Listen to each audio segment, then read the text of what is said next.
are used to the spotlight, used to being the man.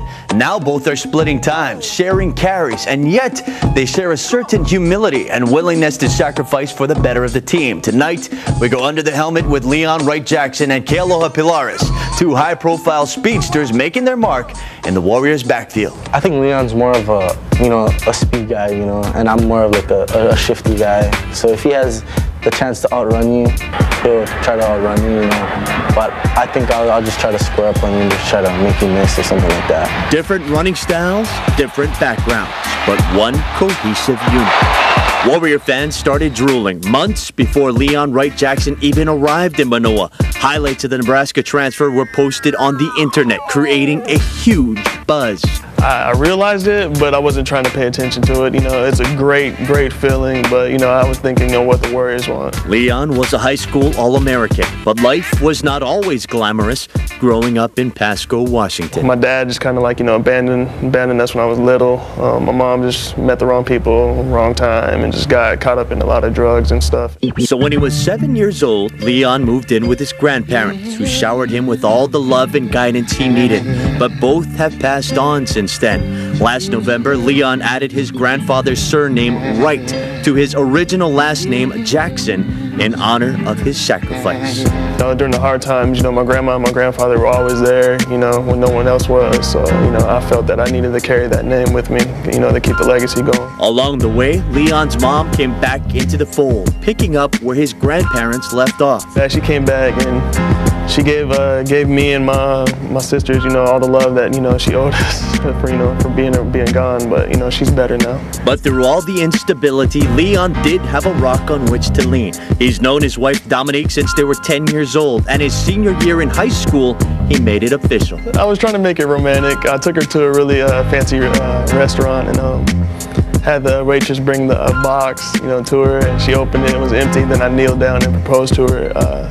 It was something that I really wanted to do, I love her to death, she's my other half. Yes, they were young, but they believed it was destiny. I was playing for a basketball team, and we were at her middle school, and I was just running laps. It was after practice, and one of my teammates was like, "Hey, that girl right there says she's gonna marry you." On the field, Leon was a beast. He led Pasco High to the Division IV state championship his junior year as a safety and a running back. He was a USA Today Super 25 player and eventually earned a scholarship with the Cornhuskers. But Leon never felt at home in Lincoln, Nebraska. There was just too much talent, just too much of us, like I said before I left, there was 4 running backs that I personally think that can go to any college and actually play. So after taking a year off from football, he's landed in Hawaii, sharing time in another talented backfield.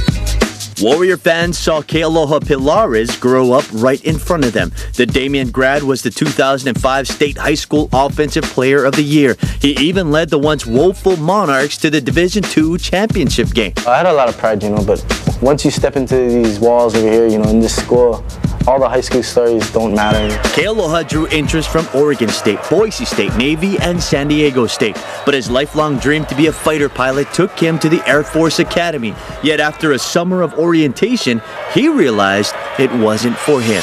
I was a flight commander before I left, I was in charge of, I would say about 20 people, But then, as time went by, I just couldn't see myself just being in that type of life. So Kealoha came home to the team he grew up watching. But this is not the offense he's used to. Running backs are primarily blockers in Coach Jones' system. You spend all that time passing, and once you get the ball, it's wide open. So, when you're passing, you're kind of thinking, "Oh, this sucks," but a run's coming up soon.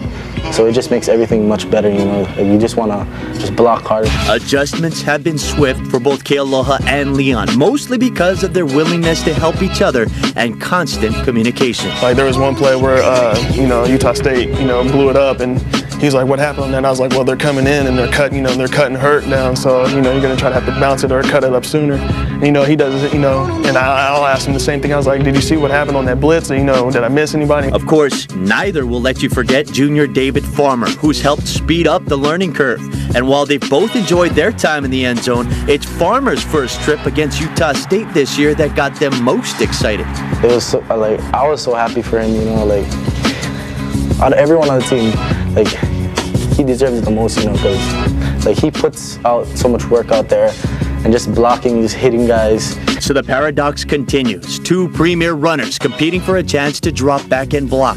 Star caliber athletes looking to be role players. But let's not forget, neither of these Warriors is a stranger to sacrifice, and both are intent to make their second chance count. For the June Jones Show, I'm Steve Uihara.